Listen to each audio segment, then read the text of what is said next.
We're exactly right in the middle of all the chapters. We're on chapter, what, 15? Uh, The lung. 29. So that's like half done, more than half done if you look at everything. And once again, the clinical relevance of the systemic pathology course is so much more enjoyable to me than the more scientific stuff at the beginning. The scientific stuff is good, but this is more and more applicable to what you might be doing and thinking about every day. I don't have anything else to say except for one little tip. Everybody here knows how to study the best. If they didn't, they wouldn't be here. Everybody has their own methods, their own styles, and nobody wants to change you. However, I want to give you a tip of what my favorite style is. When I taught medical school at Chicago Medical School, I taught the entire pathology course for the Shoal students, and I also did the entire anatomy lab for the medical students and the podiatry students. And I did a whole bunch of other things. I swept the floor. I gave grand rounds and all that crap. But the one thing that I noticed that the best thing for me to do when I wasn't doing anything was to just go to classes with the students and see what they're learning, especially the classes that were good, like physio was great. They had some really good teachers there, and I really enjoyed just sitting there year after year after year trying to sink that stuff in. What I came to conclude, and what a lot of the really, really good students also concluded, is that if you were to ask me what my opinion would be as to the best way to learn online, I'll tell you what it is. If I were you, if you haven't done this already, I would either get one of those little notepad computers where you could, write on the PowerPoints. Either that or, there's a way of printing out the PowerPoint slides, 9 to a page, so you don't waste much ink or much paper. And as the cases or the points are being discussed and the images on the charts, you just have a little pencil or a pen in your hand and you make notes. So like if I was going to go to one of my lectures, I would print out the PowerPoints 9 to a page. That's only about 10 pages. It's not much ink. And then just make little notes about every PowerPoint. And if I got screwed up with the PowerPoint sticking or for some reason lost the dim, at least I would still see what was being discussed. Another thing to remind you is that the best time to download the PowerPoints is right before class if you can, because being an old guy, I don't need that much sleep anymore. So I wind up getting up sometimes 3, 4, 5, 6 in the morning with nothing else to do. And I just flip through those PowerPoints again, and I make sure that all the typos are out, even though I never have 100% typo-free rate, or add a few things or subtract just a couple of minor things from the previous session. So the best time to download the PowerPoints is right before class.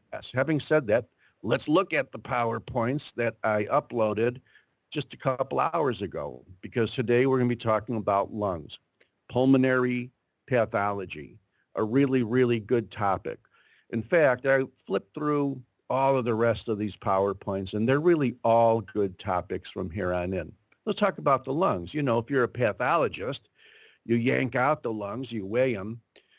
You got 2 of them in your hand. You cut them off either individually or, if you're lucky enough, at the main pulmonary artery, and you weigh them. They're about 1,000 grams, which is a nice round figure. And because the right lung has 3 lobes and left has 2, the right's a little bit bigger, it's not really 50-50. It's more like 55-45 on the average. So that's a nice round figure to remember. You have your main stem bronchus, and then you have your primary, secondary, tertiary. And then when you go much beyond that, the bronchi then lose their cartilage and they become bronchioles. It's very important when you do an autopsy or see an autopsy and you're looking at the surfaces of the lungs, just to do these simple measurements. Measure the water that's in the pleural cavity. Normally, there shouldn't be more than just a few, maybe 50 cc's or so. Very often people in heart failure, as you know, and other hemodynamic problems have effusions. And another thing you'll see on every autopsy report is the word smooth and glistening. You'll see that a million times. And even though that might not sound much, just from the fact that you could describe a pleural surface, be it visceral or parietal, or even a pericardial or peritoneal surface, visceral or parietal. From the very fact that you could describe those as being smooth and glistening, it rules out like tons and tons of diseases, mostly inflammatory, but even neoplastic as well. Another thing that's very important is to understand the concept of crepitance. Crepitance, when you do autopsies, is nothing more than that little bubbly feeling that you feel when you squeeze the lungs. It means there's still fine air in the alveolar spaces. It's very important because once you lose crepitance, it means you lost air. And almost all, with a few exceptions, of the lung diseases result in having lost air by either infiltrating those alveoli with inflammatory cells or neoplasm or fluid.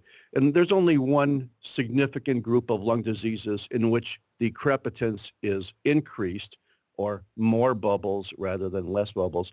And those are the chronic lung diseases because they result secondary to bronchial inflammation, overexpanded lungs, and therefore increased crepitance. So those are the autopsy terms. Here's a classical way we divide just about everything. And even though there's going to be a little exception in almost every chapter, it's still the same thing we discussed on day one: degenerative, inflammatory, neoplastic. That's what we're going to be talking about today. That's a basic organization of the chapter. The specific organization will involve a little bit of a review of normal anatomy, physiology, and histology, talk of the few pertinent congenital diseases which don't easily fit always into the inflammatory, degenerative, neoplastic molds. We talk about atelectasis, a very simple logical concept. We talk about acute pulmonary injury. And actually, the main primary lung diseases, other than the pneumonians, are basically divided into the concepts of obstructive lung disease versus restrictive lung disease. It's a very, very, very important that you understand the functional and anatomic and radiologic and pathologic differences between these two concepts. We're going to talk about vascular pulmonary diseases as well. We're going to talk about the big group of things we call pneumonitis, which is identical to the term pneumonia. Then we'll talk about neoplasms and pleural conditions as well, because you can't neglect the pleura. So here we go. There's your normal anatomy. You know that the lung has 3 lobes on the right, 2 on the left. So basically in the branching of the lungs, you wind up having 3 major secondary bronchi on the right and 2 on the left. And you know the names of the lobes, and you know the names of the fissures. And, you know, I can't even remember all the names of the bronchopulmonary segments, but you should remember that the arteries follow the bronchi even into the bronchopulmonary segments, whereas the veins kind of have a mind of their own. They just kind of appear wherever they're needed. And once again, keep in mind, like we memorized weights of all the organs, 1,000. You know, if a lung is 2,000 grams, you know it's going to have loss of crepitance, right? Because you know most of those air spaces are filled up with something. Classical histology of the lung, the big vessels, the pulmonary arteries, the bronchial arteries following the bronchi, but the pulmonary arteries follow the bronchi and the segments too, the veins. And when you get down to these tiny things, you know you're finally at the end of the alveoli. You know, histologically, the epithelium goes from columnar, pseudostratified, ciliated, all the way down to cuboidal. And finally, technically, the epithelium of the alveolus is technically a type 1 pneumocyte, which you could probably call a squamous cell. It's extremely thin. And you know, the type 2 pneumocytes are those granular cells that have the surfactant, and often they're mistaken from macrophages because they look the same. And you know, beautifully, like we saw here, I don't know, I hope you can see this. This is a nice freeze-dried preparation of the lung. It's 3-dimensional and spectacular. Not only do you see an individual alveolus here, but look, you see a beautiful little array of the alveolar capillaries too. And basically, the space between the capillary and the alveolus is where it all happens. And here it is, both electron microscophically, uh, transmission EM, as well as diagrammatically. Here's your capillary lumen, which by definition has to be a continuous layer of endothelial cytoplasm. Maybe you'll see a nucleus of it as well in a regular microscopy. And then you have your theoretical basement membrane, a little bit of connective tissue there. And then you have the cytoplasm of the type 1 pneumocyte. So basically that little section right there graphically is the same exactly as what we see here on transmission EM. You could see in the southwest corner here, the little edge of a red blood cell. You then see the thinned out cytoplasm of a type 1 pneumocyte. You then see a little bit of connective tissue regarded as a basement membrane. You then see the thinned out, almost as thin as the endothelial thing, cytoplasm of the type 1 pneumocyte. And then you just got your alveolus. So between here and here is the physiology of oxygen exchange, which of course you already know. Remember embryologically too, the very first main thing to bud off of the foregut is a big ventral bleb. But the prominent and the one that mostly continues its downward growth is the right mainstem bronchus. That actually develops, possibly a little bit before the left. And it's important to remember that because that's the prominent direction. It stays growing, posteriorly, whereas the left comes off a little bit. So the angle between the trachea and the right mainstem bronchus is almost 180 degrees, but the angle between the trachea and the left mainstem bronchus you could think of as about 90 degrees. That's why probably 90% of all the foreign bodies that lodge in the trachea go to the right lung rather than the left.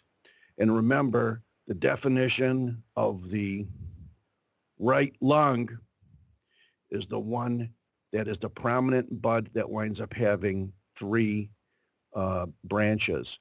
And the reason why I tell you that is because sometimes the right lung is on the left side of the body, just like situs and versus for heart. So all anatomic possibilities. Here's your normal, beautiful chest x-ray. You're going to be seeing a million of them. The radiologists are just beautiful. They can look at these and, tell you a million different things. From the point of view of a clinical person that you're looking at your patient's chest x-ray, however, you get 3 or 4 main things in mind.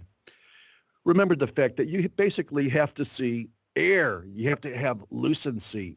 Almost any disease of the lung is going to result in decreased lucency or increased density. That's also called infiltrate, by the way. Look how sharp those costophrenic angles are. If there was a little bit of fluid there from an effusion, they wouldn't quite be that nice and sharp. And even though this is only a digital image of a chest x-ray, you have a beautiful chest x-ray, even though you're seeing areas that look totally like air, look very closely, you always see little vascular markings. The only common disease that results in more lucency rather than less, or should I say less density rather than more, is chronic lung disease, because those are overexpanded lungs. And once again, they're more crepitant. So at autopsy, crepitance is related to lucency, isn't it? The more air, the more lucent it is on your chest x-ray, or less dense. Okay, so we're talking about congenital lung diseases at first. We talk about the concept of atelectasis, acute injury, obstructive versus restrictive lung disease, pulmonary diseases, of which PE, of course, is the biggest one, but pulmonary hypertension is as well. And then good ways to start always is with the anomalies of development, or the so-called congenital lung diseases. And of course, one thing that's possible embryologically is just, the lung never develops. As you might guess, that's incompatible with life. And there's things that fall short of that called pulmonary hypoplasia. They're They're disorders of embryology, and if they're severe, of course, they're incompatible with life. The main lung anomaly, the one that's most often treated, is why I put it in the biggest font, is the so-called TE fistula or tracheoesophageal. There's several different variants. Only one is really, really common. But you could have vascular anomalies of the pulmonary arteries. You could have congenital emphysema, not just in old people. You can have little cysts of the foregut that are also errors of development. Remembering the lungs themselves and the bronchi and the trachea are little budding cysts that come off of the foregut, isn't it? You can have all kinds of weird anomalies were very common of pulmonary arteries, just like you have a weird anomalies of systemic arteries. And last but not least, you should know or understand that there's a condition called pulmonary sequestration, where you have pieces of lung, but they don't connect to the main airway. They're kind of like they got lost, you know, and therefore you would not expect them to have air either. They would almost look like tumors or nodules or little pieces of firm tissue or large tissue. So pulmonary sequestration, you should know the definition of that, and most of that is also congenital. Let's look at the possibilities of the most common congenital disorder, the so-called TE fistula. Well, if you just think of the trachea as a tube and an esophagus as tube that's posterior to the trachea, that's a good way to start. One possibility is for the esophagus to become atretic and have an extremely narrowed portion. Remember, atresia means significant obstruction or not a good development or absence of a lumen. In small numbers, the superior portion connects directly to the trachea as a fistula. You know, the definition of a fistula is an abnormal opening between two hollow tubes. In another small condition, both the superior and the inferior portions of the esophagus connect, but the vast majority of them is a blind pocket superiorly. The baby swallows, nothing happens, but the lower part of the esophagus. And of course, you would guess that this manifests itself early in life as swallowing, feeding disorders. Here's another theoretical possibility, also relatively rare, as a complete persistence of both tubes, but there still is a fistula between the two without any significant atresia. Okay, so we are off of the congenital stuff, and now we'll talk about another common topic. You can't call this a disease. It's really just an anatomic pathologic concept, and it's related to many diseases. And it's called atelectasis, and that means collapse of the lung. And if you think of the lung as just being a bag inside of a thoracic cavity, and it's connected to pipes called bronchioles and bronchi, ultimately trachea, and then there's a theoretically space between the parietal and visceral pleura. Well, anything that collapses the lung, functionally, anatomically, mechanically speaking, is atelectasis. One thing is for it to be an obstruction of a bronchus, because once you have an obstruction of a bronchus, you are no longer getting expansion into that lobe, are you? So it winds up pulling away from the parietal pleura.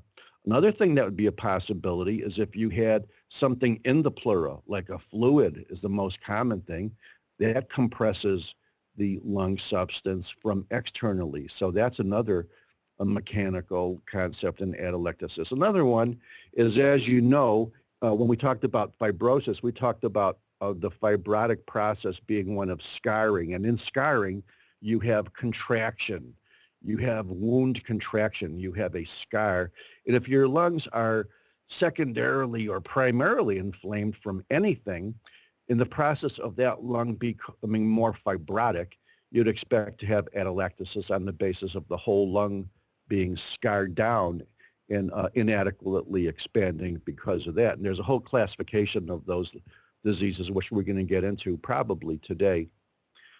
Okay, let's talk about the acute pulmonary injury now. Once again, Uh, it's not a single disease. It's a variety of common conditions, one of which we already went into in great detail. We talked about acute pulmonary edema. We talked about heart failure. We talked about hemodynamic problems causing pulmonary edema. Well, those are acute processes, aren't they? Because, your heart stops acutely, chronically, suddenly, or has acute, chronic, or sudden significant malfunction. You're not going to be able to fulfill Starling's law. The fluid's going to build up, especially more so with left heart uh, failure rather than right. Uh, and that's a concept of acute pulmonary injuries, acute pulmonary edema. And here's what it looks like. And you saw this before when we looked at edema, and the concept to remember both functionally as well as histologically and pathologically, besides having all of the regular causes of pulmonary edema, remember increased venous pressure, decreased oncotic pressure, lymphatic obstruction, alveolar injury. Those are the four main concepts. We went over these in great detail on our hemodynamics discussion. Think of pulmonary edema as a normal lung, only rather than seeing air in the spaces, you have fluid, because that's all it is. It's just a transudate of fluid. And sometimes that fluid stains because it's just fluid very, very, very lightly. I've made the mistake a lot of times myself when I'm looking at a lung full of edema, and I miss it simply because I think that this light area here is air, and it's really water, isn't it? And it's water without much protein or cells in it. It's strictly a transudate. But think about it. If you had increased pressure in these capillaries in the lung, or the decreased oncotic pressure of putting that stuff back into the veins, perhaps due to loss of proteins from a protein losing condition like kidney disease, or in this case, heart failure, or in this case, perhaps even a tumor obstructing the lymphatics in the lung. These are all things that would cause pulmonary edema as an acute lung type of injury. Now, if you have an alveolar injury rather than just fluid, you would expect to see some disruption of the alveolar walls. Why? Because the alveolar walls are now injured. And now you wouldn't just have a pure transudate of fluid leaking out into the alveoli. Hello. You'd probably have more things like cells and proteins as well. Yeah, somebody wants to be picked up. Margaret, I think that I've Q. got them. I'm on it. Okay, thank you, thank you. Yeah, You're going don't to be worry. sorry you took this job. Keep Okay, going. It's fine. here we go. Uh, let's talk about another type of pulmonary edema, only it's a little bit more than just edema.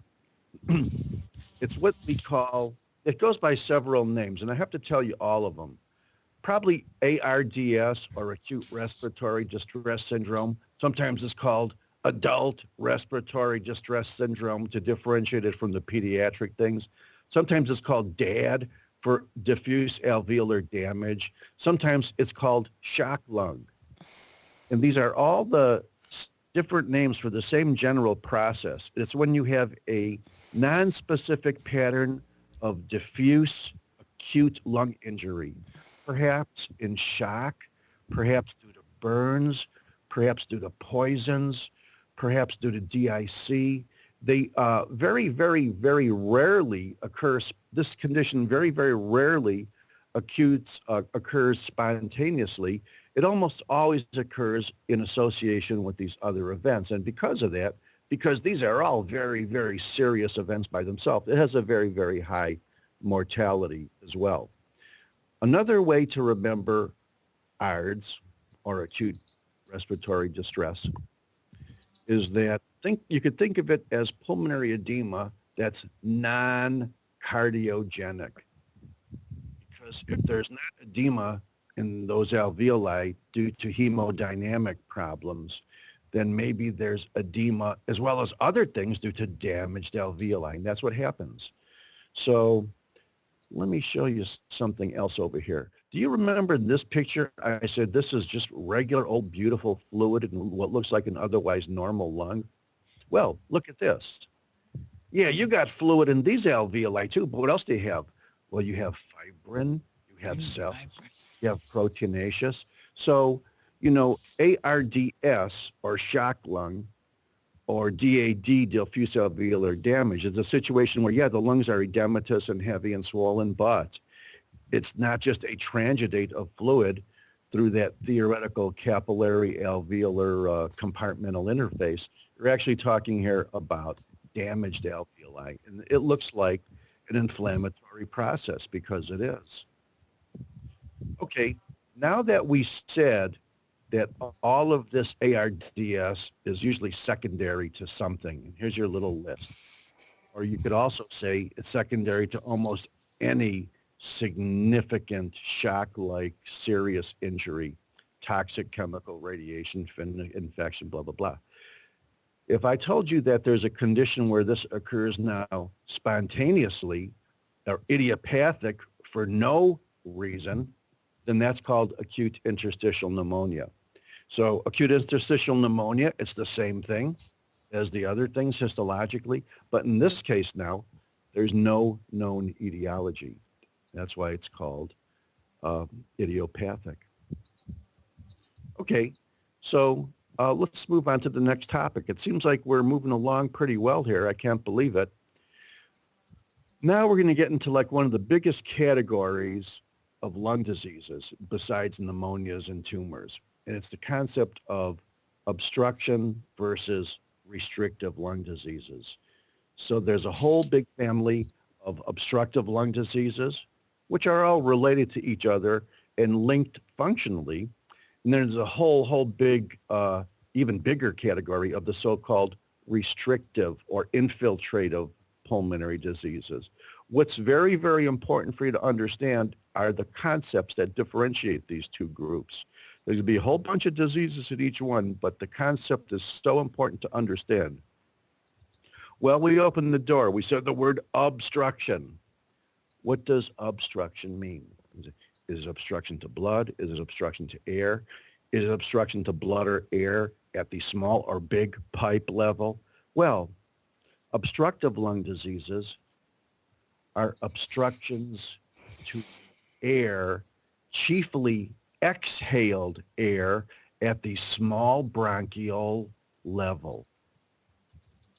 So it's an air obstruction, and it's felt clinically and functionally in the expiratory phases, okay? Think of your patients that have asthma. Think of when they wheeze. Think of your patients that have chronic lung disease. You do the pulmonary function test. You do the FEV1.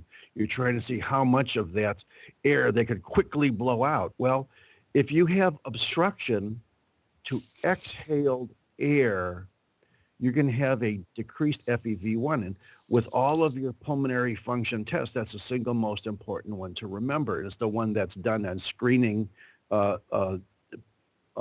exercises at lab fairs and stuff like that. So we're talking about obstruction to blood in the small bronchial level on expiration. And functionally, that's what we call emphysema, chronic lung disease, asthma. And because these small airways are obstructed on expiration, they wind up being chronically hyperexpanded. And the more chronically hyperexpanded they are, the more likely it is for those alveoli to rupture, simply because chronically they're being forced to increase pressure.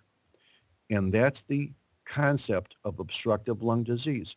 And that includes all of chronic bronchitis, all of asthma, all of what we call ultimately COPD, chronic obstructive pulmonary diseases. I guess acute asthma would be an example of acute obstructive pulmonary diseases. But see, for all practical purposes, the terms COPD and emphysema are identical. Now, let's talk about the next concept of a restrictive lung disease. In order to understand restrictive lung disease, you have to understand the concept of compliance. And it's not an easy thing to understand unless you think of a sponge. if you think of the lung as a sponge, and you should, because if you've seen them at autopsy and you felt them, you squeezed them, they feel like sponges. Mm-hmm. Well, if a sponge squeezes nicely and softly, it's compliant, isn't it? But if it doesn't squeeze nicely and softly, it has loss of compliance. So restrictive lung disease have functionally as their common denominator a loss of compliance. And technically, if that lung was infiltrated with fibrous tissue, fluid, pus in the alveoli, granulomas, or even tumor, that would result in a lung that was not as soft and as compliant as it should be. And also the bottom line about this is not a increased FEV1. And I hope I should have defined FEV1. Basically, you know what it is. You've probably seen them. It's a measure of how quickly you can exhale forcibly. But in the restrictive lung diseases, the main problem here is not a exhalation attempt. It's basically the amount of gas that's transferred between the blood and the atmosphere in the alveoli. And if you have something, a lung that is infiltrated or fibrosed and is not compliant, it's not going to be transferring gas as effectively and as quickly as it should. And if it's a diffuse process, it might look up as generally increased density on chest x-ray. Whereas in the obstructive lung disease, it looks like decreased density. And why is it decreased density? Well, it's decreased density because the alveoli are overexpanded and it's now more crepitant than it should be. Whereas in most of the restrictive lung diseases, it's less crepitant because of some infiltrative or other process causing loss of compliance. Well, that was a mouthful that I just said. And of all the times I have explained it, I think I was the happiest that time. But let's go into some general classifications now of the. Just a reminder, Dr. M, for everybody to mute their mic, because sometimes when I pick them up again, they don't, and it interferes Yeah, sometimes it interferes a little bit a little when I'm bit. talking to hear the noises, and that really doesn't bother me too much. Okay, But the thing that I'm worried about is that every time you don't mute your mic, you're wasting bandwidth. And it right, might result in somebody with a less than perfect internet connection to have skipping of the voice. And, that's intolerable. So I right. think everybody kind of remembers that. The Okay, only good. person besides me who doesn't have to mute their mics at least in the beginning now in the morning will be Isla because she'll be playing the music. Okay, Okay. Let's talk about, first of all, the main family of the so-called obstructive lung diseases, obstructive pulmonary diseases, OPD, because most of them are chronic. It's also called COPD. It's, for all practical purposes, identical to the term emphysema. You hear somebody has emphysema, you could say they have chronic obstructive lung disease. If a person has long-standing chronic bronchitis, that will eventually result in chronic small airway obstructive lung disease as well, or emphysema. Asthma is almost synonymous with the term chronic bronchitis, but chronic bronchitis is basically a bronchitis due to anything, including chemicals, including, living in Pittsburgh. But asthma also can be due to chronic bronchitis. But remember, with asthma, there is a very, very high connotation of allergy as well. So many, many, many, if not half or most types of asthma have an allergic etiology for specific allergens, whereas in chronic bronchitis does not imply an allergic type situation. Technically, the fourth thing in the family of COPD would be bronchiectasis. And once again, that's not a disease, it's a concept. In any process, usually bacterial, or it could be fungal, or it could be any inflammatory process which weakens the wall of a bronchus and therefore dilates it chronically, would be a factor for bronchiectasis. And as you might guess, even though theoretically that's a long list, statistically, TB is probably without a doubt worldwide the most common caused. So what is emphysema? It's COPD. It's also called end-stage lung disease when it's really, really severe. Emphysema does not go away. It's chronic. There's a whole variety of adjectives put before the word emphysema. I don't like them. They don't mean anything. Sometimes they'll say the emphysema is in the central part of the acinus, or it's just the whole acinus, or it's just around the septum, or I don't think that makes a crappy bit of difference. Just remember, in every case, you have overexpanded lungs and therefore hyperlucency, increased crepitance, and the lungs are more spongy and more bubbly than they should be due to chronic, long-standing, small airway, expiratory functional lung disease. And, like cirrhosis is the end stage of all liver diseases, you could say emphysema is the end stage of many, many lung diseases. It's nonspecific.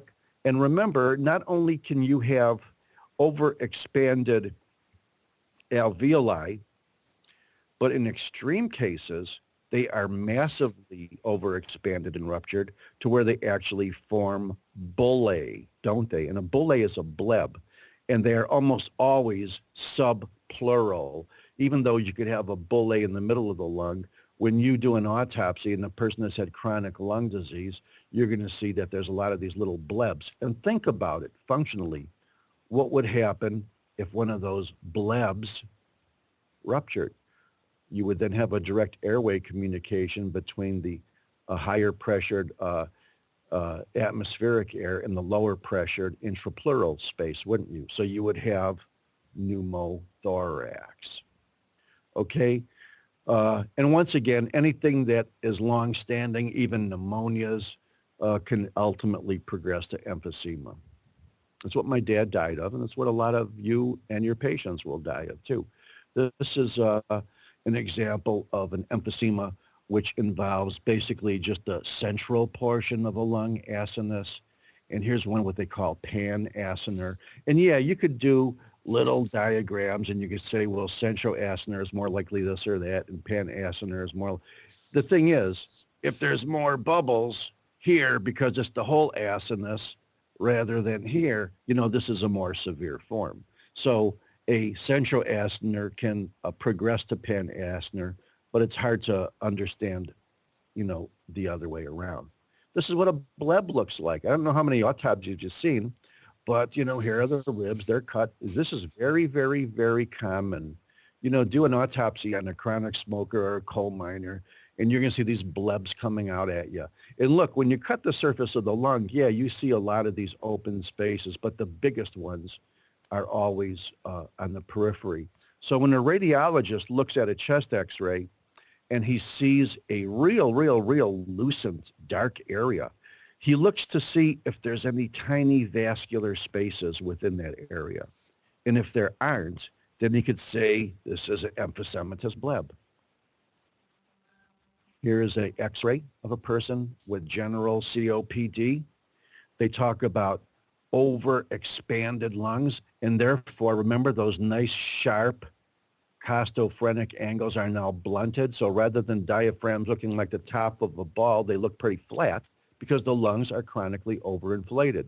You have an increase in length from the apex of the lung, from the base of the lung, for the same reason. You can actually measure these, and they are longer in patients with chronic lung disease. In addition, if you can't see it from this x-ray, and it may not even be in this x-ray, but if you look and you see kind of like the edge here, you'll see like a big lucent area. Well, if you have a keen eye like a radiologist does, and I don't, and you can see that there's none of these little tiny vascular markings, you could say that's probably a bleb. But in general, the process is increased lucency. And you have the increased lucency, which is the same as decreased density. You have increased lucency because there's increased air. And why is there increased air? Because there's less lung, because the alveoli are often thinned out or ruptured. Emphysematous. Don't forget, emphysema is also an adjective. When you do an autopsy and you squeeze a lung, you can say this is emphysematous as an adjective. And it's usually emphysematous because it has emphysema. Okay, let's talk about processes that can lead up to emphysema. And of course, you should understand functionally chronic bronchitis, you know what causes it: pollution, cigarettes, chronic cough, chronic pneumonias, inhalants, allergies, that's the asthma part of it. But in chronic bronchitis, you have increased of chronic inflammation in the wall of the bronchus, like you see down here, that eventually results in luminal compromise, wall thickening, increased mucus, and therefore chronically overexpanded lungs because you can't exhale through those small spaces. That's the whole concept of chronic bronchitis. It's a very severe disease, and it's a disease of industrialized nations. It's a disease of big cities. It's a disease of Pittsburgh.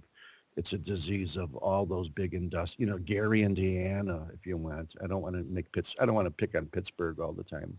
I'm not even sure if U.S. Steel is still there. So what's asthma? Well, asthma is a chronic bronchitis too. It's often in younger people. It doesn't have to be. There are strong allergic etiologies. You can do a variety of testing to dust and substances and cat hairs. A lot of things trigger off asthma. Some asthma is what they call non-atopic, in which there's no known allergen, and it's almost the same as chronic bronchitis. So to be honest with you, and of course I always am honest, non-atopic asthma can be thought of as being just regular old chronic bronchitis. Chronic bronchitis that has an allergic etiology is more likely to be, is called atopic. Now, I know you're going to get the answer to this question right away, and we're going to see it in the next slide or so.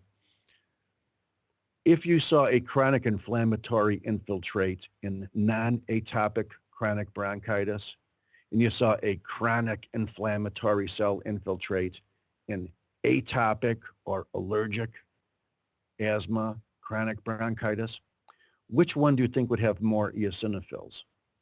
Well, obviously the allergic one, because eosinophils mean allergy.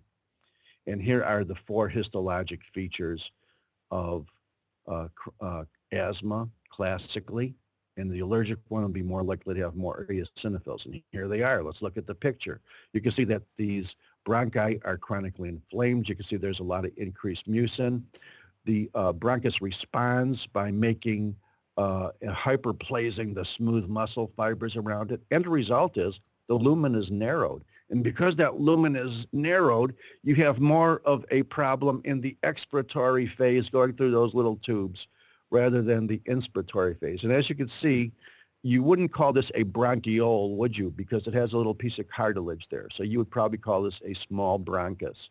But asthma, chronic bronchitis is basically disease of the smaller bronchi and bronchioles. Here's that thing blown up, and here's your 4 classic features of asthma. Number 1, chronic inflammatory cell infiltrates around the bronchus.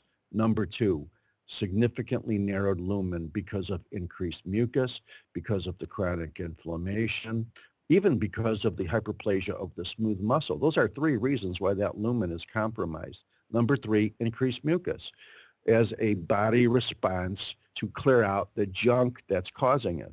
You also see that in cigarette smokers. They have hyperplasia of their goblet cells. Last but not least, you know that cardiac muscle striated cells and skeletal muscle striated cells do not divide, but smooth muscle does.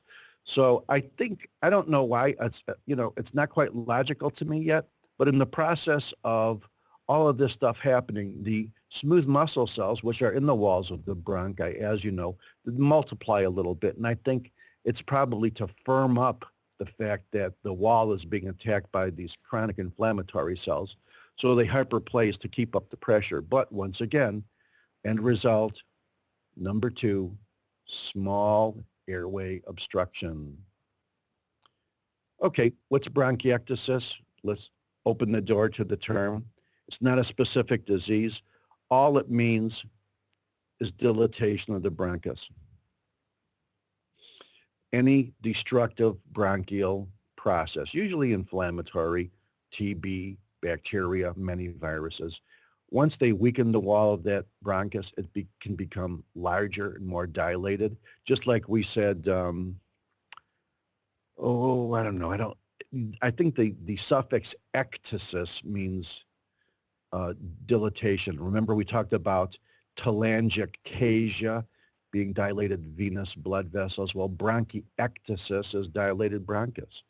And even though theoretically you could have a long list of the viruses and it's be so long, it's not worth remembering. But once again, TB is the number one thing. In a lot of the primary autoimmune diseases like lupus and rheumatoid and even the inflammatory bowel diseases, there's a lot of autoimmune inflammation going on in the bronchi as well because of the nature of disease, and that can weaken the wall and then secondarily dilate as well. Here's a nice picture of bronchiectasis. You could say, whoa, these looks like a normal lung, but look how big those bronchi are. And then somebody's going to say, hey, well, wait a minute. All you see here are holes. How do you know those are really dilated bronchi? Maybe they're really emphysematous blebs.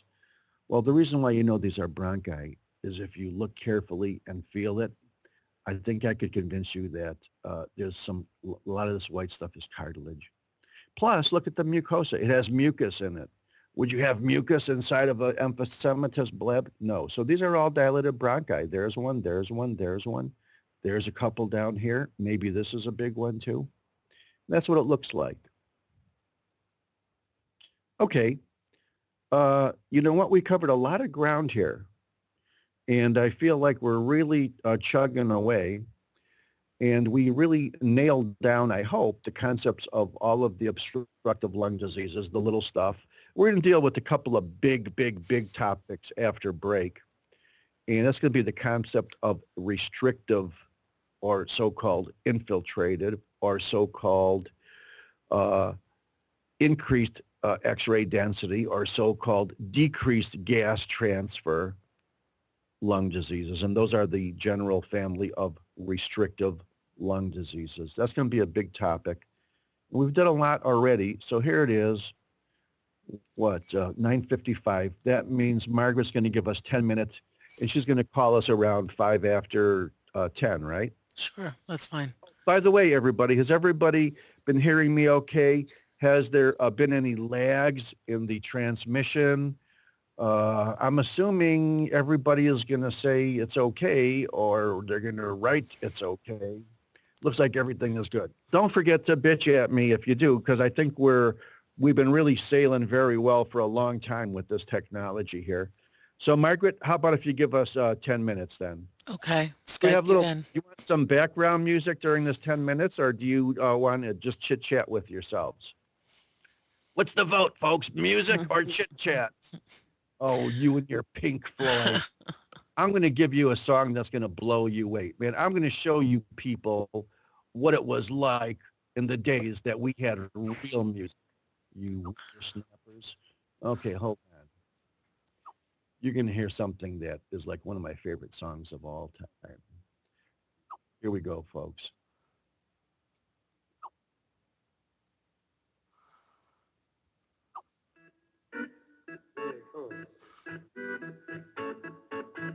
See you in 10 minutes.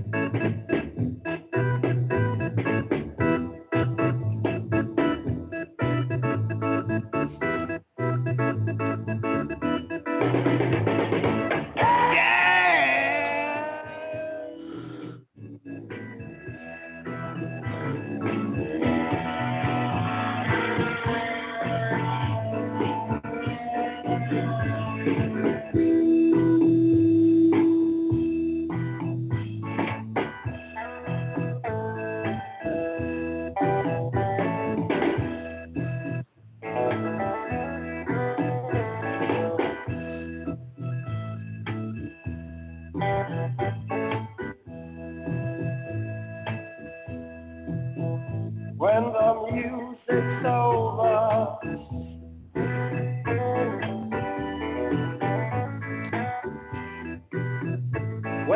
music's over, yeah.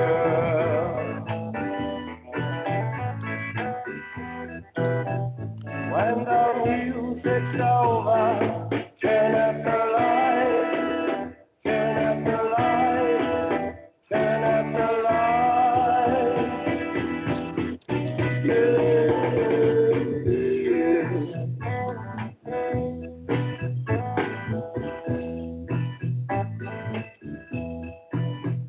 When the music's over,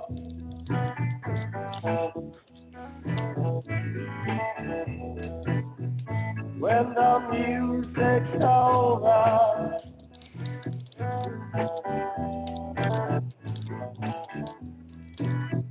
when the music's over, turn up the lights, turn up the lights, turn up the lights. When the music is your special friend, saying fire, music is your only friend.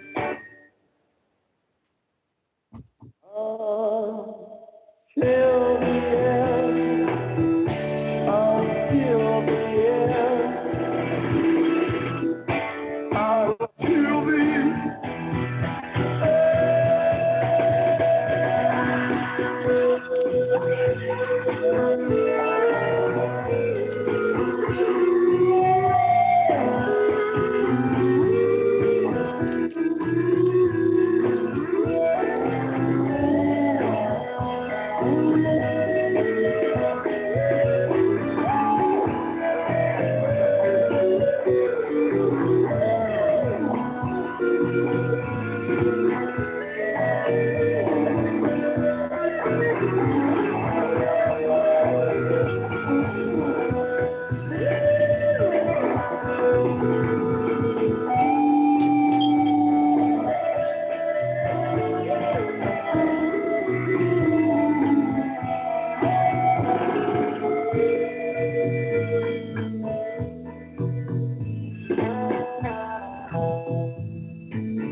Cancel my subscription to the resurrection.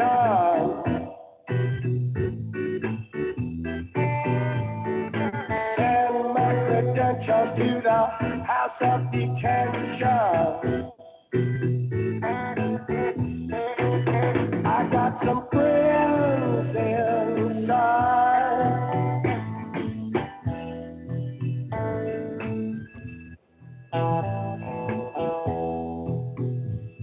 A face in the mirror won't stop. The girl in the window won't drop. A feast of friends, alive she cried, waiting for me outside.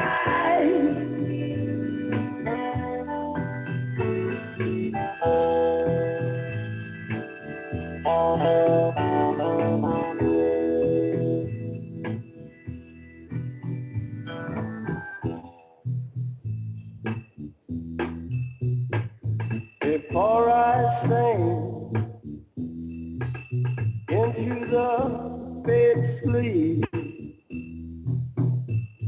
I want to hear, I want to hear the scream of the butterfly.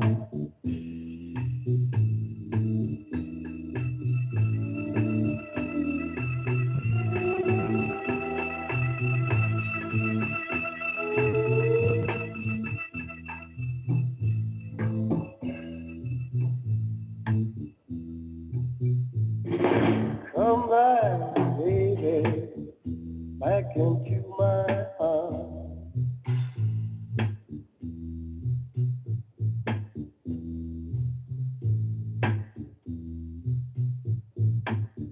We're getting tired of hanging around.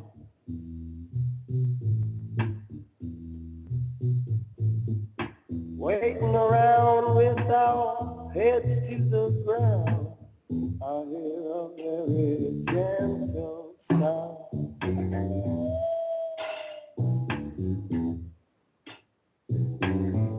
Very near, yet very far. Very soft, yet very clear. Come today, come today.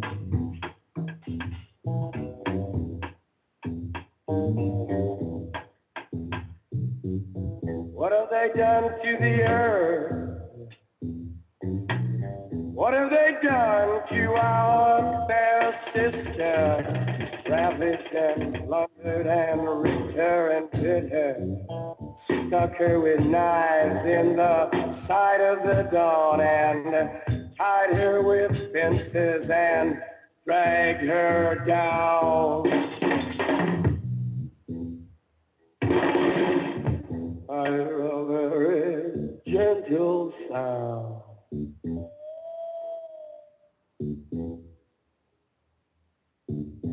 With your ear down to the ground. We want the world and we want it. We want the world and we want it. Now?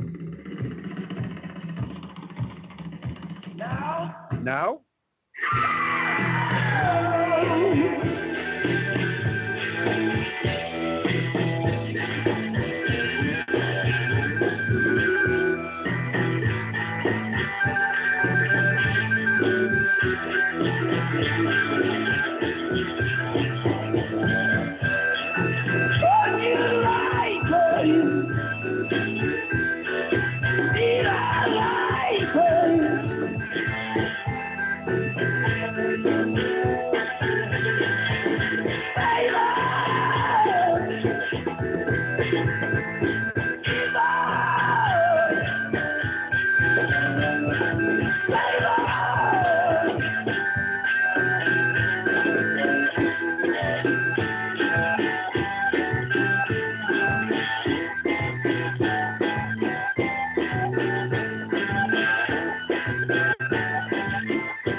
So when the music's over,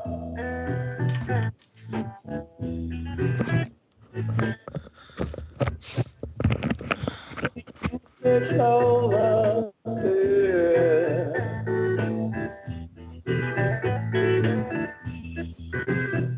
When the music's over, turn out the lights, turn out the lights, turn out the lights.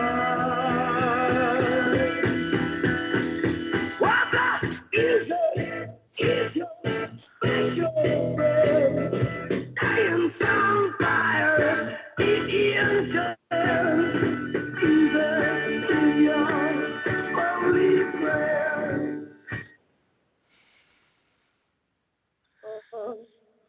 Okay, looks like we're about to begin again, huh?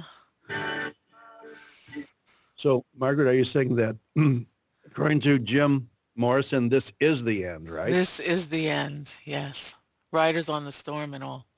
I remember that movie Chucky when he finally kills that little doll at the end and Chucky says to him, I'm your friend to the end. And the little kid says, well, this is the end, friend. Wow, I just love that song. I really love it. You know what? That the Doors were really big like before my boy was born. He was born in 74. The Doors were like before then, even like the late 60s. And they are just so spectacular. Um, every time I hear that song, there's one thing I've been thinking about for many, many years now. I still can't figure it out. So if anybody here knows the answer, I really appreciate it. You remember when he says, cancel my subscription to the resurrection? I have no idea what that means. And of course, you can't ask him what he meant because he's dead, right? So anyway, so much for the Doors. I just hope that Isla continues with the good music. And we will now continue with the discussion of lung pathology. Uh,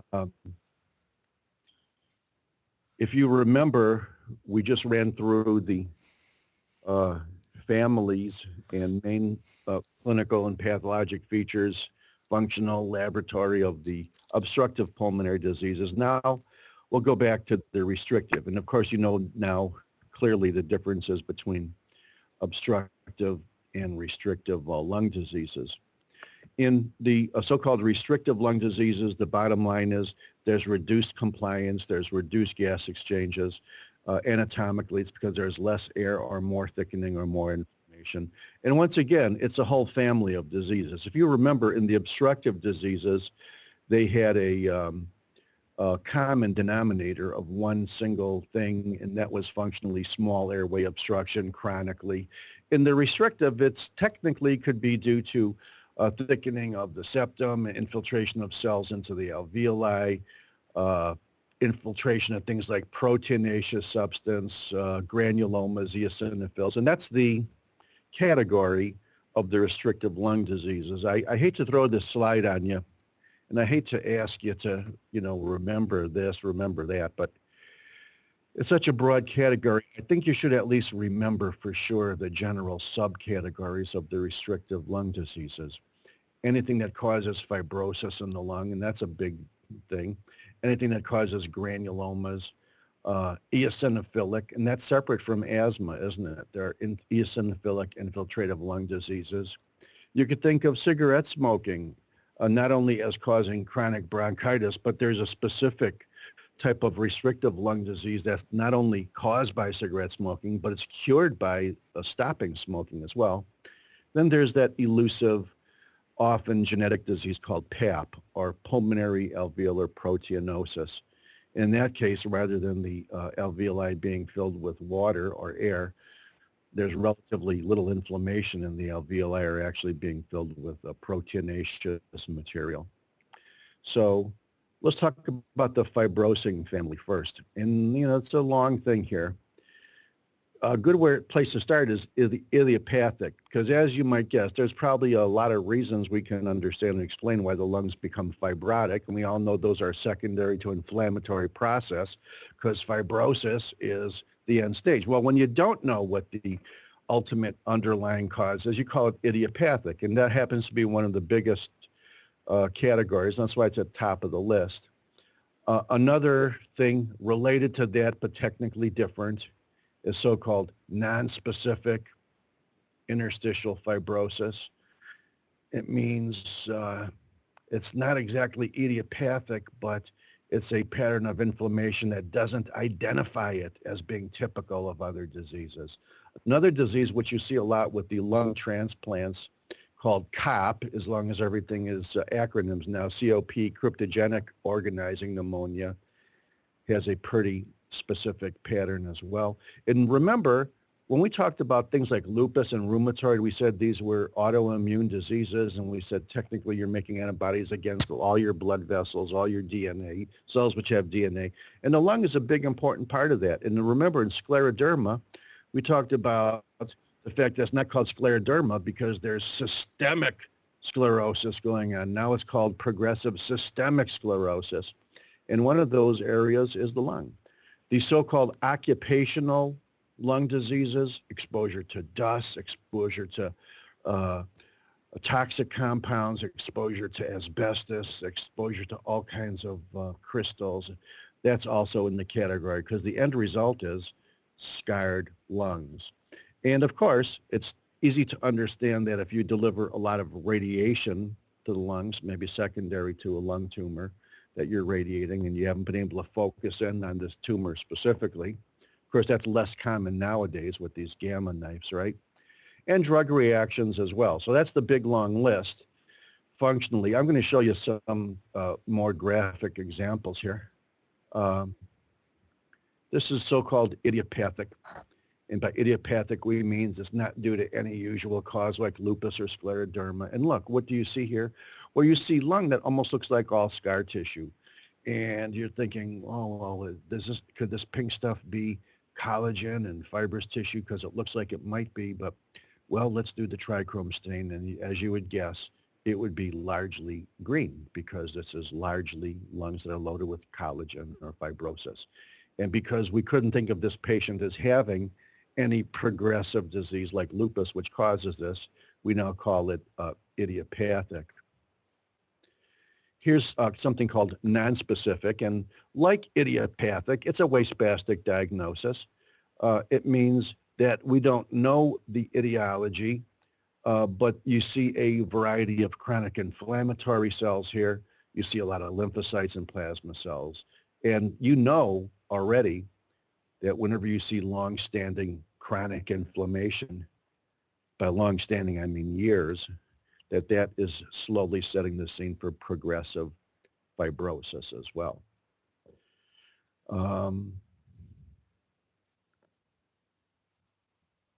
Here's something called COP. It's also idiopathic, and it's also called bronchiolitis obliterans. And I just hate to throw all of these duplicate terms at you, but I would love for this thing to just be called bronchiolitis obliterans because as you could see, here is the epithelium of a bronchus. Can you see it's kind of lined up here, columnar? Maybe it even has cilia, can't really tell. But you then have what looks like a plug of fibrous tissue in there. So it's a chronic pneumonia. Why it's called cryptogenic, I don't know. Cryptogenic probably means something. I don't know if that would be appropriate to this, but I'm not going to try to look it up now and figure it out. It is idiopathic. And the thing to remember about COP or bronchiolitis obliterans, where you see fibrous tissue often obstructing the bronchus, is that you see this a lot with chronic lung transplant rejection as well. And I think we're going to see an example of it later. Here are the collagen vascular diseases. Remember, we said that in autoimmune diseases, the systemic ones like lupus, scleroderma, rheumatoid, you're basically having a lot of autoimmune chronic inflammation going into your body's own antigens all throughout the body. Lung is no exception. And it's very, very common for people with the systemic autoimmune diseases to eventually wind up with fibrotic lung as another type of fibrosing lung disease.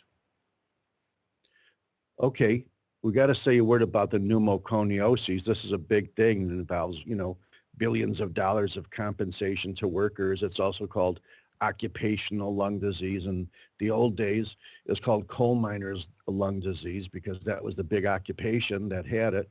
Technically now anybody working with organic materials, dust, chemicals, coal, silica, asbestos, a wide variety of compounds, including chemotherapy, beryllium, iron oxide, barium sulfate, hay, flax, bagasse, insecticides. And I bet you don't even know what bagasse is. And you've been to St. Lucia and you don't know what bagasse is, so I'm going to show you a picture.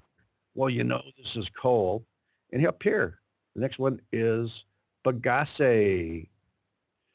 Bagasse is what's left over from sugarcane after they harvest it. It's just this vegetable material. Here is a granuloma in the lung secondary to silica exposure. So if you were to then say, well, does silica frequently evoke a granulomatous response, like a foreign body would? Of course it does. And here's something that you see now in asbestosis. We are all exposed to asbestos. We know it's linked to mesotheliomas, but it can also cause a diffuse lung disease. And even if it doesn't cause a diffuse lung disease, it can deposit itself in your lung. I would not be surprised if every one of us might have one or two of these little critters in their lung somewhere. It's very common, not as common as anthracosis, but even though it's asbestos, it's one of the asbestos ores. They go by a wide variety of long names that have 7 syllables in them. They stain with the iron stain, okay? So that's why they're also called ferruginous bodies. So remember, when you see a ferruginous body, it's not iron, it's asbestos, but it's just staining like iron. Okay. You know that granulomas, you know that sarcoidosis is the mother of all granulomatous lung disease. It's the most common type. It's idiopathic. It's not caused by a specific organism that might cause granulomas like TB or fungi. It's usually in younger women. It's more common in blacks than whites. So it's basically a disease of young black women. Also, you can get a granulomatous response in the lungs with things like we saw silica, or perhaps some of the dust and particles causing a granulomatous response as well. Farmer's lung, due to exposure to a wide variety of organic materials a farmer might be exposed to, is classically a granulomatous lung disease as well. And as you might guess, so is pigeon breeder's lung. You might remember that some of the fungi are in pigeon dung, but still pigeon breeders' hypersensitivity lung disease is not a specific organism, but it's a granulomatous response. So we open the door for granulomas. Let's talk about sarcoid. And basically, we said it before because we said sarcoid is one of the 4 common causes for granulomas, but unlike TB and fungi, we could culture out the specific organisms from the granulomas often. You can't culture out anything with sarcoid because it's still basically unknown etiology. Even after all these years, we could probably spend about a week talking about theories, but nothing has still been proven to cause it. There's genetic predispositions. There's also immune defects in the disease. It's much more common in females and males, and much more common in blacks than in whites. And it's generally a disease of younger people. And don't ever make the mistake of thinking sarcoidosis is limited to the lungs. It's very often predominantly in the lungs, but it's basically everywhere. It's like TB. It could be in the brain. Here is a sarcoid granuloma from a mesenteric lymph node. And as you can see, there's some lymphocytes here on the outside. There's a lot of histiocytes, and fused histiocytic nuclei cause giant cells. And I want to point out this asteroid body because very often the so-called asteroid body has been spoken of as being the key pathognomonic diagnostic feature, because some of the cytoplasm within the giant cell kind of fuses and condenses in a way that looks like a star. So if you want to say that the asteroid body is diagnostic for sarcoid, you can, but also remember, if this granuloma winds up growing out acid-fast bacteria or fungi, maybe we'll modify our theory. And getting back to granulomas, we've said this before, we'll say it again. We're talking about granulomatous lung disease now. You got 2 granulomas here. You got one on the left, you got one on the right. They both have giant cells, multinucleated giant cells like you see here. They both have some lymphocytes on the outside. Okay, but look, in one of them, especially in the central part of the granuloma, you lose concept of cells. It almost looks like just hyalinized granular stuff. Well, that's necrosis, isn't it? So that's a necrotizing granuloma on the left. And if you had a small cheese knife and you were cutting that, you'd say, hey, it cuts like cheese because it's crumbly and necrotic. Well, this is what they call a caseating granuloma. Okay?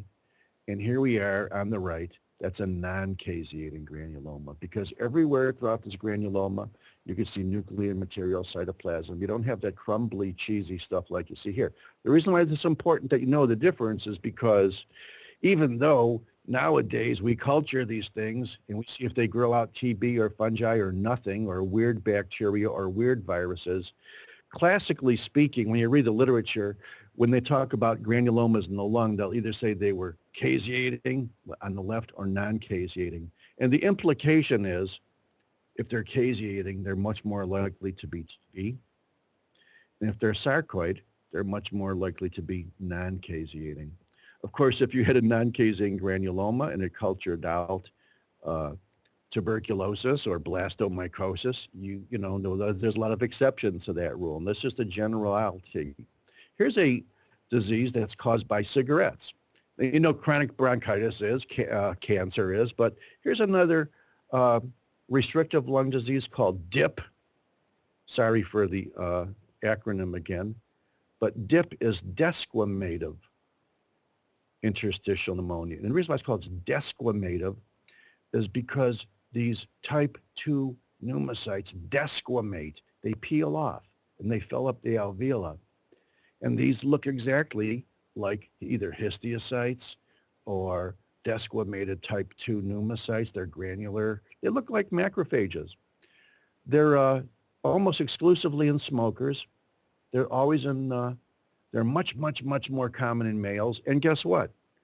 They quit smoking, it goes away. It's a 100% curable disease with 100% survival, as long as you got the right diagnosis.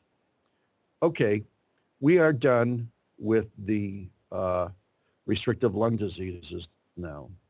The next technical category would be the vascular pulmonary diseases. And as you might guess, PE is the main, most common, most serious, very often a cause of death with debilitated people. Vascular pulmonary disease, it's not usually a primary disease of the blood vessel. It's usually a embolism coming from deep pelvic or leg veins, but also pulmonary hypertension or increased blood pressure, increased pressure in the right ventricle is often caused by small pulmonary vessels. So here's the general principle. You know, if you have a large pulmonary embolism, that could raise the pressure of the right ventricle acutely. Why? Because there's a big obstruction to that pulmonary outflow tract or a main pulmonary artery. But if you have any type of a change, inflammatory, fibrotic, which thins out the lumen or narrows the lumen of the small pulmonary arteries, that's also going to result in pulmonary hypertension chronically. And with enough time can lead to pulmonary hypertension. Now, here's the principle. Do you remember when we talked about the obstructive lung diseases or emphysema, COPD, chronic bronchitis? Pulmonary hypertension is very, very, very common in these chronic lung diseases. Now, if you want to think of it anatomically, think of it this way. When the alveoli become bigger due to overexpanded air, the blood vessels become smaller. That's the way I have always thought of it. And I don't know if it's a good tip to give you, because all it is an anatomic finding. But there are also other vascular pulmonary diseases like Goodpasture syndrome, which we'll mention briefly. And these are not specific to the lung. Hemosiderosis and Wegener's, which is a very common idiopathic granulomatous inflammation, very destructive and very serious often in both the lung as well as upper respiratory tract. We're going to be talking about it in the ENT section as well.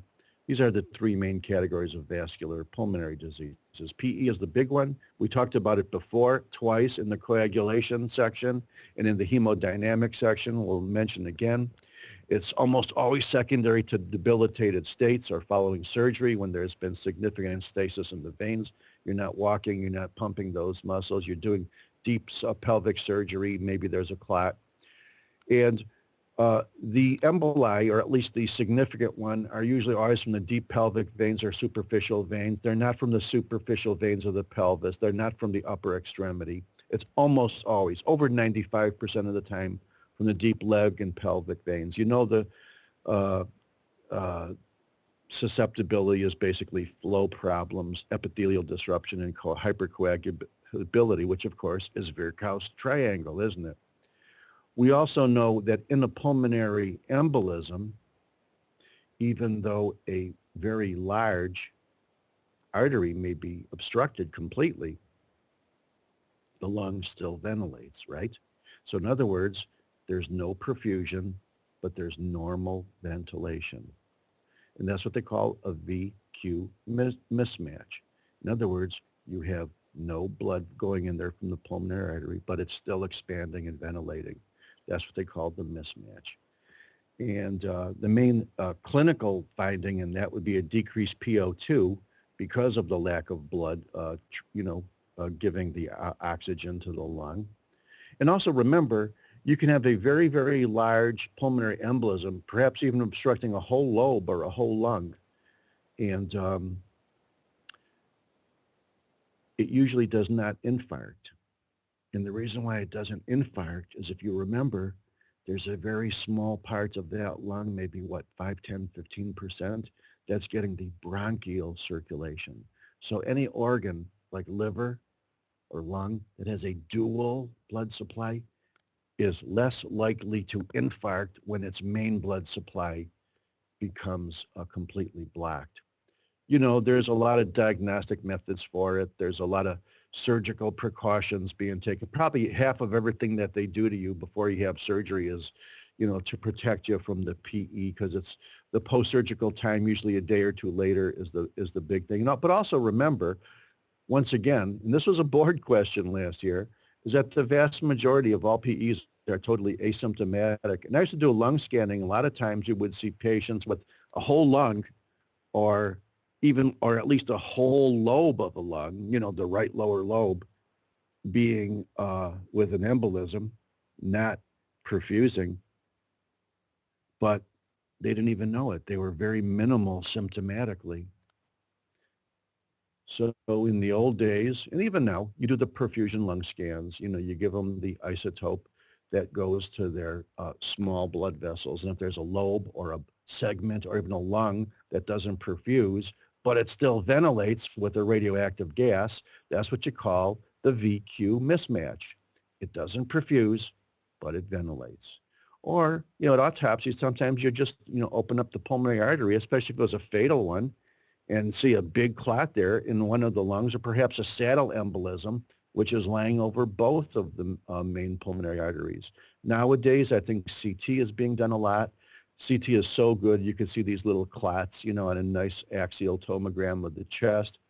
And of course, the chest x-ray is not at all good for diagnosing a pulmonary embolism. But remember, if you have a lung that is ventilating but not perfusing, and it's not infarcted, it's going to have no infiltrate. If the lung was infarcted, it wouldn't be ventilating, it would be hemorrhagic, and you would see that lobe having an infiltrate. But the classical picture of a pulmonary embolism is, even though perhaps a whole lung or a whole lobe is not getting any flow from the pulmonary artery, it's still ventilating normally, and therefore it's still crepitant, and therefore it still is very, very normal in density. It's not increased density. If it's secondarily infected or infarcted, either way, then yeah, you'll see a chest x-ray infiltrate. What's pulmonary hypertension?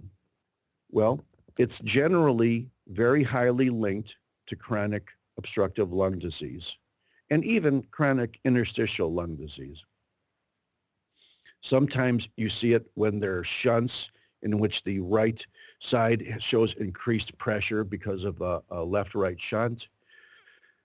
Technically, if you have a large acute pulmonary embolism, that would result in very significant acute pulmonary hypertension, wouldn't it? Because perhaps a whole lung is being blocked, and therefore you got increased pressure inside that right ventricle. However, more likely, if a patient just has a series of recurrent PEs and the emboli are breaking up and eventually forming small thrombi and a lot of the diffuse lung small vessels, that's standing for a more chronic form of pulmonary hypertension. And as you also might guess, diffuse lung diseases like scleroderma or even rheumatoid arthritis, where a lot of the inflammation is in the small vessels of the lung. Anything that causes those small lung vessels to become thickened become narrowed will absolutely ultimately lead to pulmonary hypertension.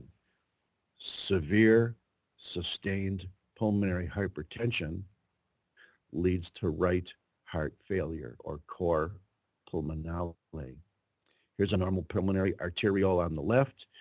Look at those nice, beautiful open alveoli. And here's one in which you see the vessel is thickened.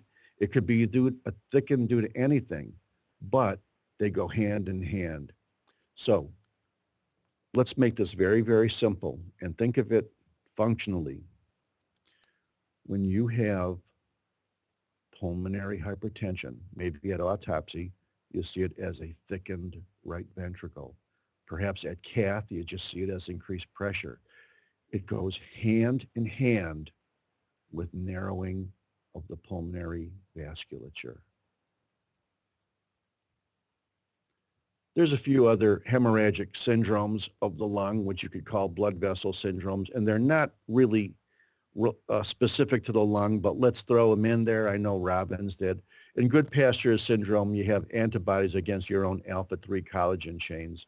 So that results in hemorrhage in the lung. But also in Goodpasture syndrome, you see deposits in the glomerular basement membrane too. So by definition, Goodpasture syndrome is not only hemorrhagic lung disease, but it's also a renal disease as well. A curious disease is called idiopathic pulmonary hemosiderosis. In idiopathic pulmonary hemosiderosis, you have increased hemosiderin in the lung. Now you remember, because I told you that when you have chronic congestive heart failure, chronic congestion in the lung, well, that blood eventually breaks down and then your macrophages chew up the heme. It eventually becomes hemosiderin. So you can see a lot of hemosiderin macrophages in the lung. That's part of normal congestive heart failure. If a patient comes in with heart failure and you ask them to spit on a piece of glass and then you stain that glass with a Prussian blue, you're going to see a lot of hemosiderin macrophages. But remember, hemosiderosis, idiopathic, is different from that because we know what causes it in the lung with CHF. It's the CHF and chronic congestion which causes it. With the other condition, it's much more serious, and we don't know what causes it, and that's why it's called idiopathic. Third type of hemorrhagic lung is Wegener's granulomatosis. As you might guess, it is a form of vasculitis as well, but it winds up being large granulomatous nodules, perhaps even looking like tumors. It's a serious disease. It requires long-term immunosuppression, and it used to have like an incredibly high mortality. I understand that we've made remarkable progress with it, and it's not nearly as fatal as it used to be. Okay, here's a lung stained with Prussian blue, and you can see all of these cells are blue because it's somebody with chronic congestive heart failure, congestion in the lung, staining of the macrophages with iron. Here's another patient looking very, very much like this one, only there's more of it. But technically, if you said to me, well, could this patient on the right just be a severe case of chronic congestive heart failure too? I'd have to admit yes, because they do look very, very similar. But in general, the amount of hemosiderin in the alveoli with idiopathic stuff is much more than just what you normally see in chronic congestive heart failure. Okay. Guess what, folks? I think we're coming along very nicely today. Jessica just got dumped. I hope he wasn't too cruel when he did it, Jessica. Okay, let's go to pneumonias now. And it's a big, big, big, big topic. And I don't know whether, well, let's see, it's 10:35. We've covered an awful lot of ground. I think we should make some kind of dent into the pneumonias. And if we do, we will have, a lot of extra time on Thursday to go to lab and just finish up on things like tumors and that. So, how about if we take like about a 1-minute inspiratory break and then start the pneumonias. How you doing, folks? What's a Zoolander, by the way? It's a movie with Ben Stiller. Oh, yeah. Right? One of the science fiction things. Okay, let me ask you this. I wanted to ask you this in our last break. I want to make a little bit of a survey, and I already know what Jim is going to say, so he doesn't count. I want to know, like when you were listening to the Doors before, how many people were lighting up marijuana joints while they're listening to that Doors song? Okay, I can see everybody was doing it. So I New just like Jersey just passed medical marijuana. oh, But Jim I'm was in New York dropping today, acid. so Chuck, what's the matter? You should be able to get some good weed over there on the island. Every time I walk down the beach, I smell it. Is Orange Sunshine one of the variants like Acapulco Gold or something like that? Or Maui Wowie. Maui Wowie? Oh, okay. Any questions before we go into pneumonias? Jessica, if you pay attention, I will give you some bubble gum. Okay, let's talk about pneumonias. You know, it's synonymous with the term pneumonitis, pretty much, although nobody calls it pneumonitis except for a few weird pathologists. And some people would like to make a little bit of a distinction, but for all practical purposes, they're the same term. How do you classify pneumonias? Well, it's very simple. Most people classify them on whether you get them in the hospital or out of the hospital. If you get them out of the hospital, it's called community acquired. And there's your usual band of causes. If you get them in the hospital, there are certain expected things. Of course, MRSA is always the biggest. That's the single biggest topic in medicine today. You could get them out of the hospital and they could be viral or bugs, not classical bacteria. That's why they're called atypical. The nosocomial means they're caught in the hospital. It doesn't mean they're caught from combing your nose. It means they're acquired in the hospital. You can get them from aspirating food with secondary infection, people with swallowing reflexes, or people living in gutters, people with serious diseases. The pneumonia, long enough, if it lasts long enough, is severe enough. If it's not treated, it can lead into abscesses where the lung tissue is absolutely destroyed and all you got is a big bag of pus. And then I want to apologize for this misnomer because the chronic pneumonias, even though I told you from day one that chronic inflammation means monocytic infiltrates and macrocytic infiltrates and histiocytic infiltrates, and acute inflammation is neutrophils.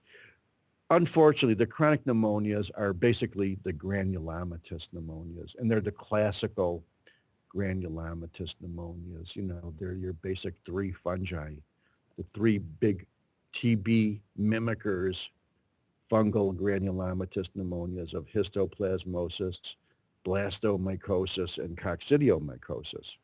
And then, of course, we already gave you a big list of all the different types of infections that AIDS patients get, with are pretty much synonymous with immunocompromised things. And then maybe we'll go a little bit into transplant or whatever. But let's look at the basic considerations of pneumonias. We've already said it's the same as pneumonitis. We're differentiating them from the so-called obstructive and restrictive diseases. But as you know, the people with obstructive lung diseases, COP, frequently get pneumonias as secondary things, especially Klebsiella, but a whole wide variety of other things. We know that restrictive diseases often look like inflammatory changes. We know that the vascular diseases look inflammation, but we're not putting that in the same category. We also know that pneumonias are different from neoplasms. However, a neoplasm, if it's obstructing a bronchus or obstructing blood flow, can set the stage for pneumonia, couldn't it? Also, with a lot of the classical lung cancers, which develop after years of things like metaplasia and dysplasia, there may be a lot of predisposing inflammatory changes before the neoplasm develops. But please do not take that to imply that pneumonia is a predisposition to cancer. What you can assume, however, is that any lung cancer will almost always have a wide variety of inflammatory changes associated with it. There's lobar pneumonias, which involve a whole lobe or even a whole lung.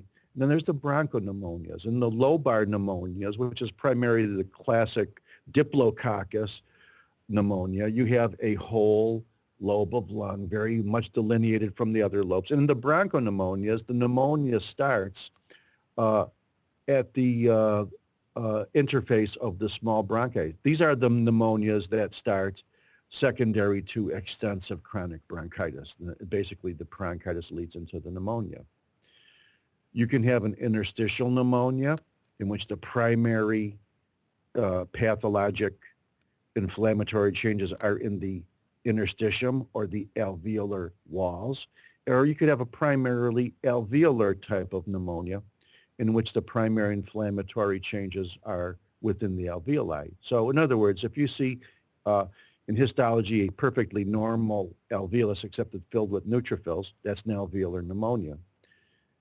If you see one in which the interstitium or the alveolar walls look pretty thick and they have a lot of inflammation there, that's an interstitial pneumonia. The only reason why it's worth mentioning this difference right now is because a lot of the, classically speaking, with a lot of exceptions, the viral pneumonias are frequently interstitial, and the classic bacterial pneumonias are alveolar. We also talked about the difference between getting the bug outside the hospital, which is called community acquired, versus inside the hospital from combing your nose, I'm kidding, which is called nosocomial. And also remember, it's like all other types of inflammatory diseases. When we had our thing on infectious diseases, not only is the power or the nastiness of the pathogen an important factor, certain bugs being a lot nastier than others, certain strains being a lot nastier than others. It's also host immunity. So even a relatively wimpy bug can kill you if your immune system is down. You know what the two main presenting symptoms are, don't you? Fever and cough. And you know what the two main presenting diagnostic methods are, don't you? Blood culture and chest x-ray.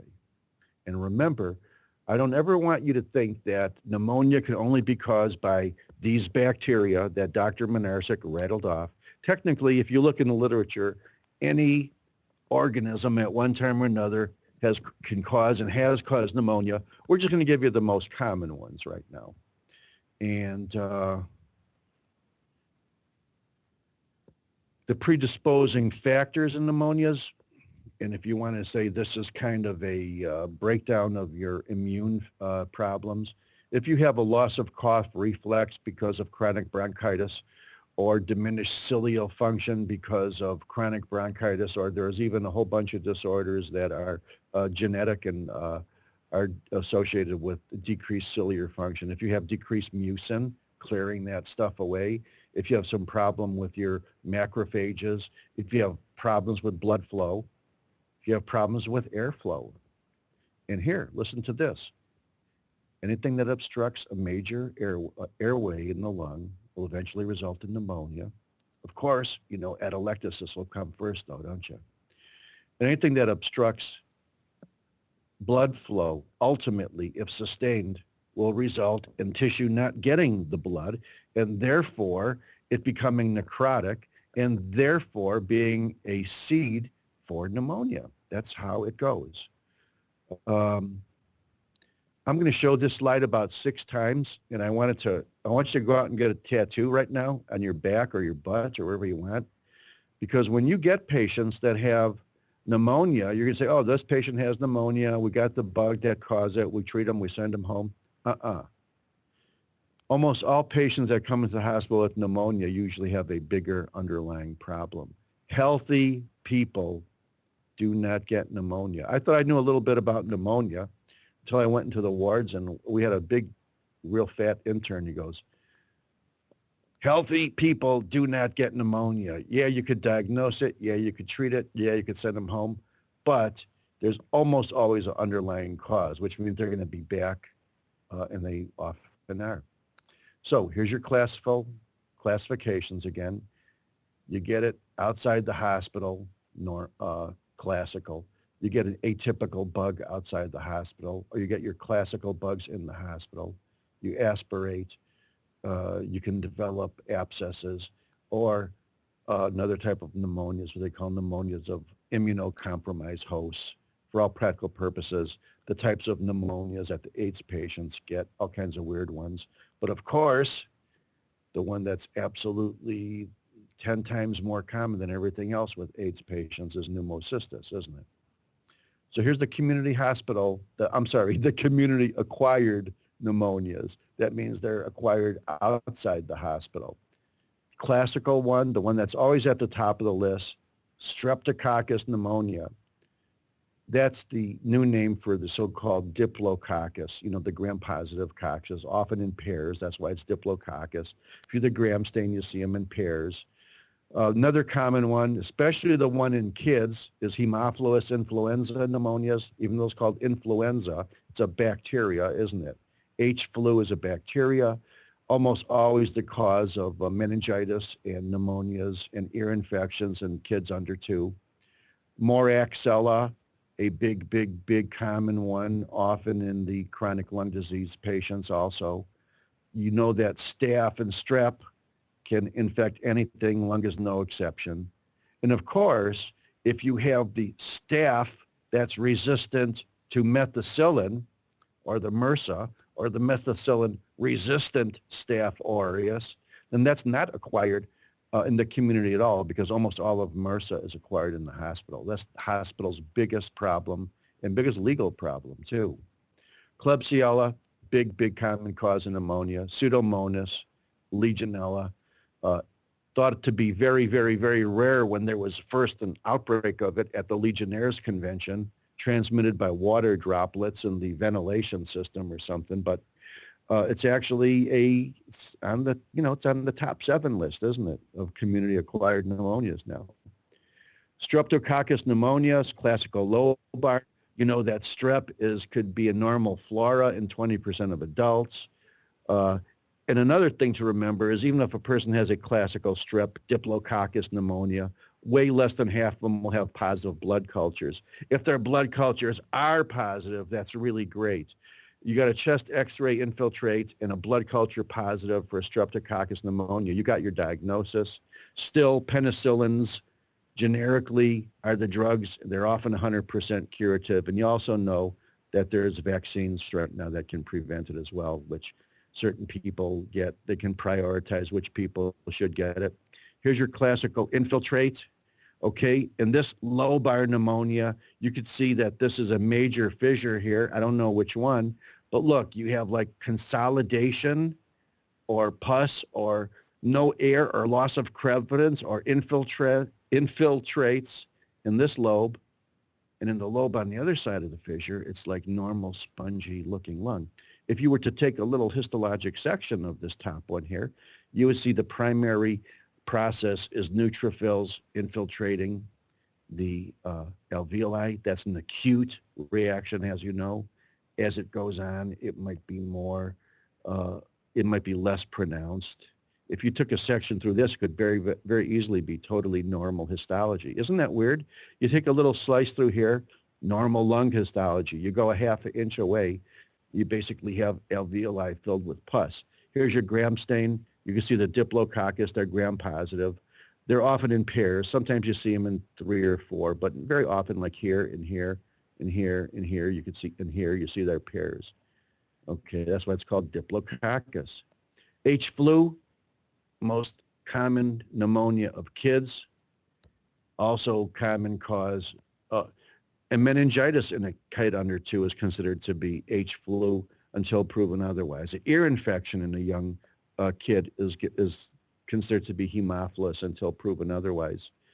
And also remember, when you go to the other end of life now, the old people, the adults, the old smokers, the coal miners with chronic lung disease, chronic obstructive lung disease, they get recurrent bouts of pneumonia. And when they do, Haemophilus is the #1 bug. There's a couple of others that are common, but H flu is always the biggest one. So on both ends of the spectrum, it's when the kids get a pneumonia, it's H flu until proven otherwise. When an old codger with chronic lung disease gets pneumonia, it's also H flu until proven otherwise. Uh, regular old Bactrim, trimethoprim sulfa is really the most common treatment. It's usually effective. Of course, as you know, when you do get some of these bugs growing out, you're going to be getting your sensitivities from the lab, so you have to go by that. You just can't say, well, this is H flu, let's give them Bactrim, because that's what Dr. Minarsik said was the best. You're going to have to look at your sensitivities. Now, maybe there'll be another drug that's even better or something that you feel more comfortable using. Here's a chest x-ray infiltrate. Here is a brain. And look at meninges that are clouded. Could that be a meningitis? Well, let's look at it microscopically. Yeah, you got brain here. You got meningeal soft vascular tissue here. Looks like it's infiltrated with inflammatory cells. Let's do the gram stain. And you got these little rods, your so-called H flu. Moraxella, cataralis, not exactly a household word, but it is the second most common cause of COPD pneumonia after Haemophilus. And it's a gram-negative coccobacillus. That's a nice thing to say. It doesn't look exactly round, and it doesn't look exactly like a hot dog either, but it is gram-negative. So it might as well be a bacillus because most of the bacilli are gram-negative. Staph aureus, don't forget, CF can infect anything. The lung is no exception. It's on the top 10 list. And of course, if the Staph aureus, or SA, is resistant to methicillin or methicillin-resistant SA, this is what they consider to be the number one bug for a hospital-acquired pneumonia. And another general principle is, if a person is in the hospital for any reason and they get a pneumonia in the hospital, it's probably MRSA until proven otherwise, which means they can't treat it with methicillin, which means they have to go to other drugs like vancomycin and whatever, and it could be complicated. But MRSA is totally out of control. It's a big, big problem in all of the hospital infection control committees. They keep tabs on it. Klebsiella, we said, was big. It's can occur in many situations. The most common situation is a debilitated and malnourished person. A lot of times alcoholics are brought in. They've been kind of like in a stupor or in a big drunk, or they're found, or a homeless person found, underneath a viaduct or something. They got pneumonia. Klebsiella, top of the list. Pseudomonas, same thing. It's usually not a community acquired. It's usually gotten in the hospital. But remember, when we talked about cystic fibrosis, I showed you those lungs which are secondarily infected due to the genetic problem. And you saw kind of like a greenish pus on there. Pseudomonas has a classical greenish kind of a hue, not only in infected tissues, but even in culture plates. So you think Pseudomonas, think green. And a person with cystic fibrosis that has a pneumonia, which they get all the time, it's the number one cause of death in cystic fibrosic patients, they probably have Pseudomonas until proven otherwise. Last but not least, Legionella, Legionnaire's disease, occurring maybe 30 years ago as part of a Legionnaire's convention. A few people died. It's also considered nowadays not an uncommon bacterial community-acquired pneumonia. It often has a lobar pattern.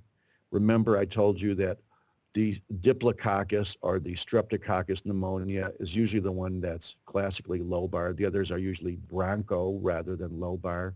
You know the difference between bronchopneumonia and lobar pneumonia. Legionella is frequently lobar. It's spread by water droplets.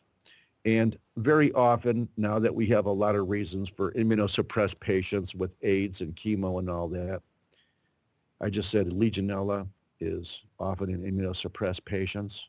But remember the big thing, and I'll show you again. Almost all pneumonias are symbolic of some underlying bigger immune problem. And cancer is usually one of them. And really, when a person comes in with a pneumonia, maybe you diagnose a bug, maybe you treat them, maybe they get better, maybe the infiltrate disappears. But if it doesn't disappear entirely, there may be a little cancer underneath that. So a lot of these so-called community-acquired pneumonias are often secondary to tumors. We're going to stop here because it's 10:56. And then